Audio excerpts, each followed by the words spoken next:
നിങ്ങളെല്ലാം വാഴ 2 കണ്ടു, ഞാൻ കണ്ടില്ല എന്ന് പറഞ്ഞൊരു വീഡിയോ ഞാൻ ഇട്ടായിരുന്നു. എന്നെ ഫ്രണ്ട്സ് ഒന്നും വിളിച്ചില്ല എന്ന് പറഞ്ഞിട്ടായിരുന്നു. സത്യം പറഞ്ഞാൽ അതിൽ ഞാൻ നെഗറ്റീവ് കമൻസ് ആയിരുന്നു ഏറ്റവും കൂടുതൽ. പക്ഷെ അതിൽ എനിക്ക് ഒത്തിരി പോസിറ്റീവ് കമൻറ്റ് കിട്ടി. ബ്രോ ഒറ്റയ്ക്ക് പോയി കാണും, അല്ലെങ്കിൽ ഫാമിലി ആയിട്ട് പോയി കാണും, ഒറ്റയ്ക്ക് പോയി കാണും. ആ സത്യം പറഞ്ഞാൽ എനിക്ക് ഭയങ്കര പോസിറ്റീവ്നെസ് കയറി കേട്ടോ.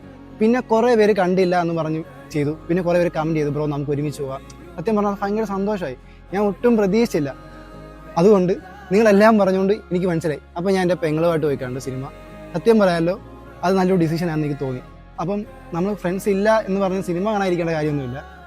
ചിലപ്പോൾ അത് ക്രിഞ്ചായിട്ട് ചിലപ്പോൾ തോന്നും, അയ്യോ ഇവൻ എന്തൊരു ക്രിഞ്ചനാ. പക്ഷേ ഞാൻ ആ ഒരു രീതിയിൽ പറഞ്ഞ സെൻസിൽ പറഞ്ഞ് എന്നെ അവർ വിളിച്ചില്ല, അതുകൊണ്ട് എനിക്ക് പോകാൻ പറ്റില്ല.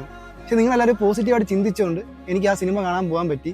അപ്പോൾ നിങ്ങളെല്ലാവരും സപ്പോർട്ടും തന്നു. സപ്പോർട്ട് എന്ന് പറഞ്ഞാൽ ബ്രോ ഫാമിലി ആയിട്ട് പോയി കാണും, അല്ലെങ്കിൽ അമ്മയായിട്ട് പോയി കാണും, അച്ഛനായിട്ട് പോയി കാണും, അല്ലെങ്കിൽ ഒറ്റയ്ക്ക് പോയി കാണും. സത്യം പറയാമല്ലോ, അതൊരു സത്യം പറയാൻ ഭയങ്കര രസമായിരുന്നു. ഞാൻ എൻ്റെ പെങ്ങളുമായിട്ട് പോയി കണ്ടു. എനിക്ക് സത്യം പറഞ്ഞാൽ പടവും ഇഷ്ടപ്പെട്ടു, നല്ലൊരു ഫീലും തന്നു കേട്ടോ.